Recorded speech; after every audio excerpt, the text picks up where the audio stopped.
Start with Bob Schron. Thanks, Brandon. Hi, Coach. Another tough team. I mean, there's one of several teams, 8, 9, 10 teams around the same record. And another challenge with DeMontis and Brogdon, et cetera. Can you talk about playing them tonight, please?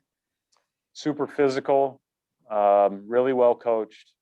They do a great job of owning their space on offense, cutting with force, getting the shots they want. And then defensively, they still have that same accountable, physical, tough mentality that they've had for the entire time that I've been in the NBA, all the way dating back to those really good teams with Paul George and that Vogel was coaching, and through McMillan and now to Nate. So they are, I've got a lot of respect for them. They play the game the right way, and, you have to earn it to have a chance to win.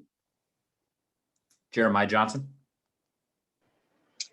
Hey, Brad, I was listening to one of your interviews this week, and you mentioned how in preparation for an opponent, you spend a lot of time looking at the previous games you've played against them and not just maybe the last couple. With that in mind, this roster is so much similar than last year, but different staff and different schemes. How much different is this team than the one you maybe prepared for last season?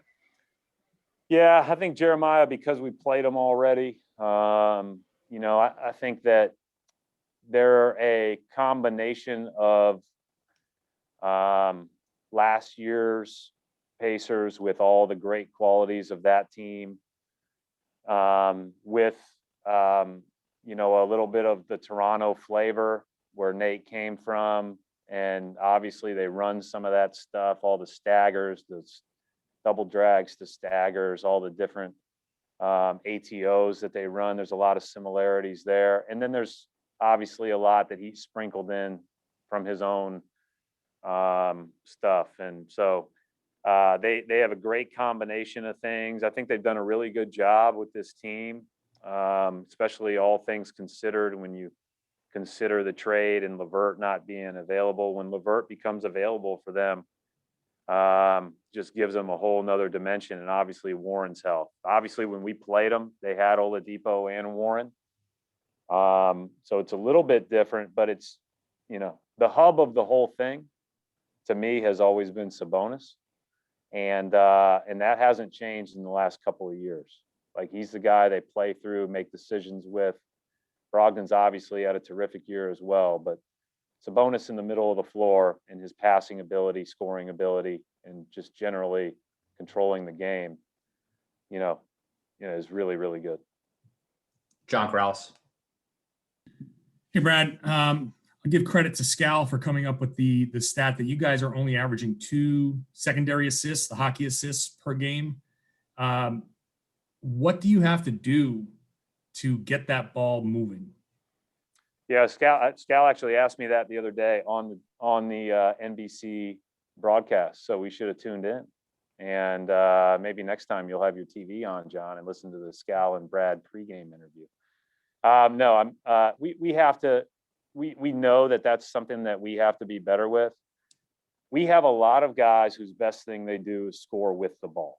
Not a lot, but our best players certainly is they're creators. They are creative with the ball. They get into their rhythm with the ball. I think you could say that clearly for Kimba, Jason, and Jalen.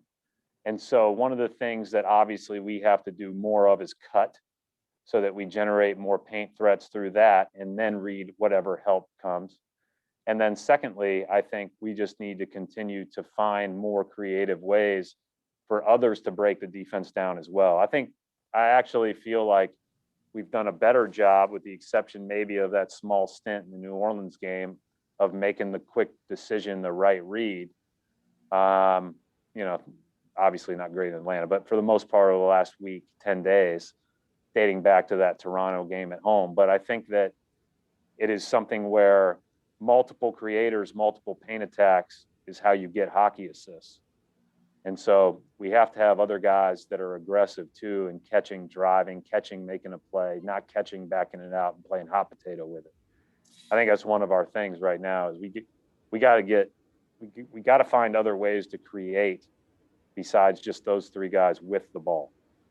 And you, the team, I think in general, just from what I've seen, I don't know what the stats might say, but you don't seem to cut much. You brought up the cuts.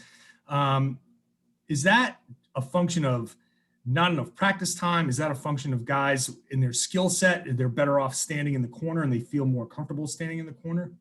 It's not ideal. It's not the way that I necessarily would want to play, but it's not been a strength of ours either. And so I think we do need time to work on it. At the same time, we're going to have to force some of it. All right, we'll wrap it up right there. Thanks, Coach. Thanks.